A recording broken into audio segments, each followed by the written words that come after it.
Hi guys, my name is Crystal and welcome to my YouTube channel. Welcome old subscribers, welcome new. If you like my videos, please press the like button and please do subscribe. I hope everyone has a happy Monday. Alexa, what's the time?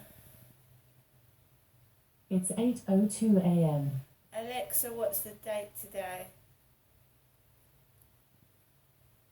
Alexa, what's the date today?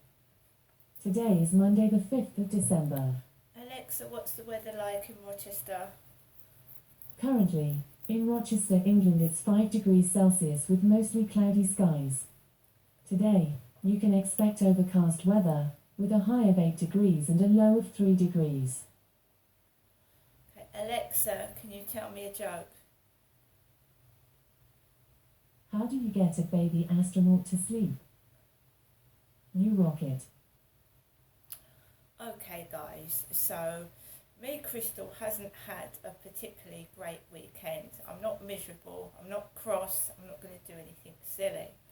A few months back, my son wrote an email to Hyde Housing saying that the noise upstairs was having an adverse reaction on my health. So it was affecting my mental health. That's what he wrote to Hyde Housing.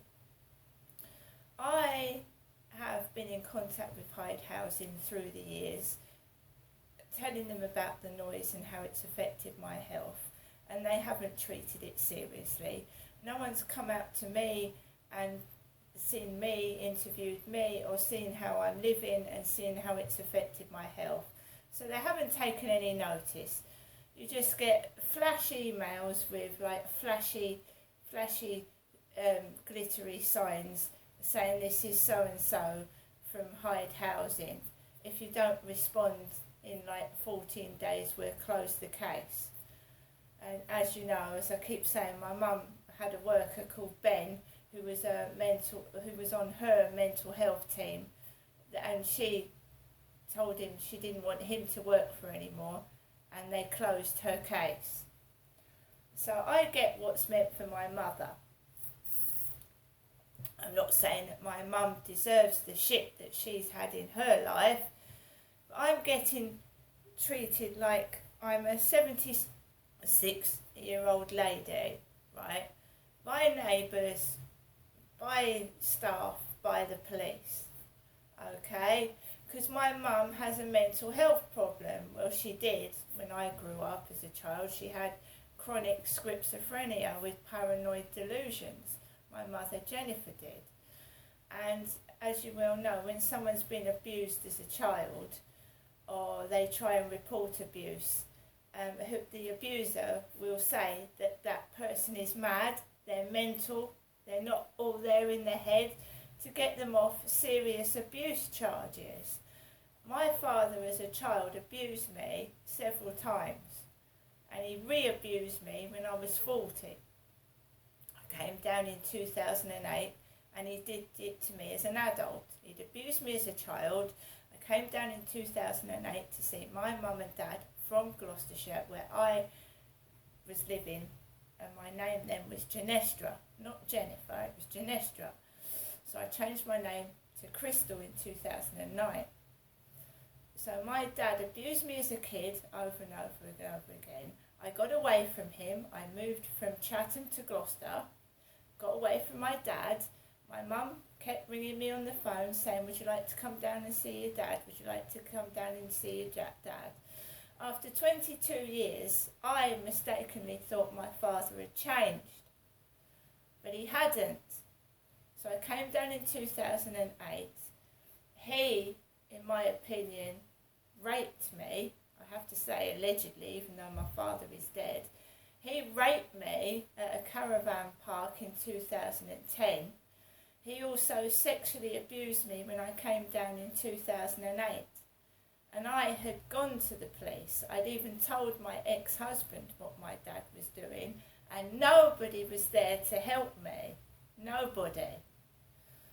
I just kept, it was written down on my records, I was mad, me, because I was reporting my father about 3 or 4 times for touching me, abusing me, they were just saying, putting it down to a mental person.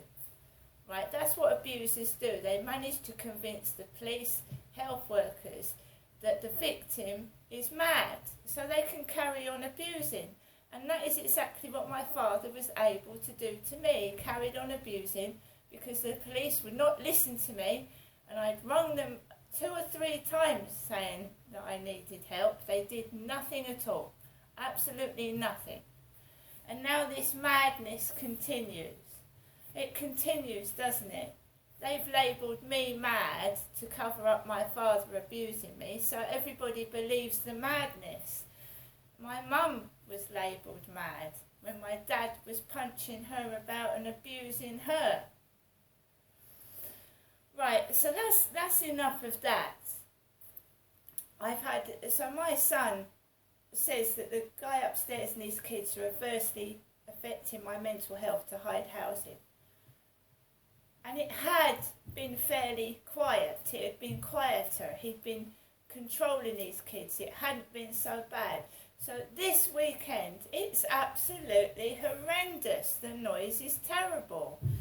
He's taken them back. They've gone back home now. He took them back home yesterday, and he comes back and parks his car outside the disabled lady's flats down there. When that space is empty, near where he lives, that space is empty, he parks near the disabled flat. He's been playing games for years. I couldn't care less. Right? My mum has suffered domestic violence since she married my dad and met him. So she was married to my father Derek for 54 years, and she undergone the most horrific domestic violence with the police doing nothing.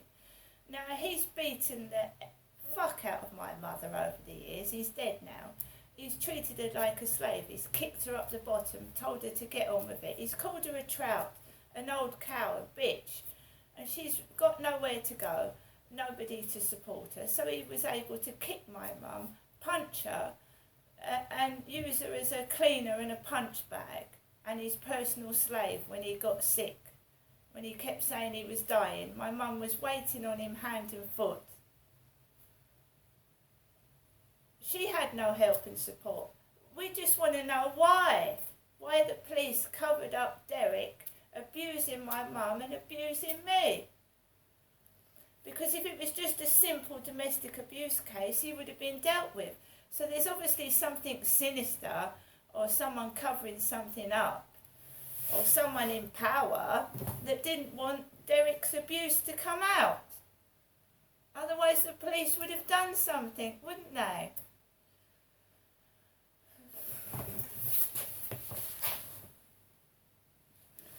So I have had a horrendous weekend. His kids have finally gone back. I've got up this morning feeling rough, not very well, stomachache. I've been eating shit. Because, all my money now is going on the gas. £35 on the gas. I have to watch the gas. I have to watch the electric. I'm eating shit. Shit. The price of living's gone up. Food's gone up twice, 3 times. And all yesterday weekend I stayed indoors listening to their crap. People are thinking that I'm going to start screaming and shouting because his kids are making horrendous noise, like what happened in 2020. And I don't want to act like that. I'm happy. I've eaten shit. My coffee's run out, so I'm drinking apple juice. Coffee's run out. Drinking apple juice till I get paid next. And then when I get paid, a quarter of that money goes on the gas. A quarter of it goes on the electric. You've got water rates. You've got the TV licence. We pay for our water here in the UK. We pay for a TV licence when there's fuck all to watch. It's boring. It's bollocks. It's pre-chosen shit that somebody else has chosen to put on the telly. BBC One last night, Kate and William. No thank you. I'm fucking eating shit. I'm putting the heating on whenever I can to avoid it getting cut off and frozen to death. So I'm paying £35 on that nearly a week just to keep the gas going. And there's William and Kate prancing around on the telly, looking like superstars. No, thank you. I'd watched Four in a Bed that afternoon, and there was an episode with Charlotte Church's mother and father owning a bed and breakfast. So I watched Charlotte Church's mum last night on Four in a Bed, and a Princess Diana lookalike who sounded all shy, and the way Princess Diana presented herself. Oh, and yes, it was. Charlotte Church's mum was very nice. And so I sat watching them taking the piss out of Princess Di, in my opinion, and I watched Charlotte Church's mum open her B&B to other guests. That's what I did yesterday. My mum rings me to tell me like she's got various aches and pains and she can't see me today and she'll see me Wednesday. And you have to try and keep your chin up. You have to smile when you feel like crying, because you don't want other people to see that things are getting to you. And when I went out yesterday, there was girls laughing on the railway station. And remember, it was my son on TV on that dating show. It wasn't me. Although I've tried to find a chap to settle down with, I'm not allowed to. As soon as I speak to somebody, that person disappears. The lady in the co-op doesn't speak to me anymore. I don't see the lady downstairs. Mine's, it's cold weather outside, so they're probably keeping away because it's cold and they're keeping in the warm. But as soon as I say to somebody, oh, so-and-so's talking to me, and I'm not lonely, I don't see these people anymore. So I feel isolated and cut off again.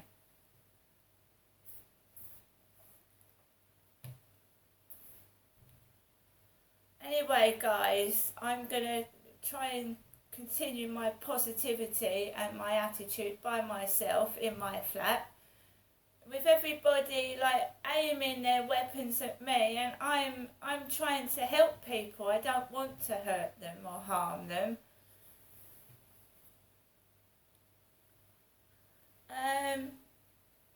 So yeah, have a nice day. See you later.